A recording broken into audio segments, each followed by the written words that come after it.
నిన్నటి కోటీశ్వరుడు ఇవాళ కోటికి లేనివాడు అవుతాడు, ఇవాళ కోటికి లేనివాడు రేపు కోటీశ్వరుడు అవుతాడు. నిన్నటి వరకు అధికారంలో ఉండేవాళ్ళు దిగిపోయారు, ఇక రారేమో అనుకున్న వాళ్ళు పైకి వచ్చారు. నమశివాయ.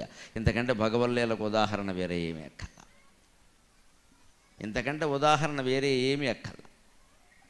చిత్తశుద్ధి ఉంటేనే భగవంతుడు కాపాడతాడు అనడానికి నేను దేవాలయంలో కూడా నిర్మోహమాటంగా రాజకీయంలో చెబుతున్నా. చిత్తశుద్ధితో నాకు ఇచ్చిన సీట్లు చాలు, వాటిలో గెలిస్తే చాలు అన్న పవన్ కళ్యాణ్ 23 చోట్ల నెగ్గాడు, 23 చోట్ల నెగ్గాడు. భగవంతుడు ఆశీర్వచనం అతనికి, అతని పార్టీకి, ఆంధ్రప్రదేశానికి సంపూర్ణంగా లభించాలని నేను కోరుకుంటున్నాను. నాకు పార్టీలు పక్షపాతాలు లేవు, నేను ధర్మపక్షపాతని. ఎవడు ఒప్పుకోడు 21 సీట్లకి, అంత ఇమేజ్ ఉన్నవాడు. అక్కర్లేదు, మాకు పొత్తు ప్రధానం, ముందు గెలవడం ప్రధానం, అది కూడా ప్రజల కోసం అంతే. ఖచ్చితంగా వచ్చేసాయి. ఇవాళ అతనికి ప్రాధాన్యం ఉంటుందని వేరే చెప్పక్కర్లా, లేకపోతే ఉండదు ఏది కూడా.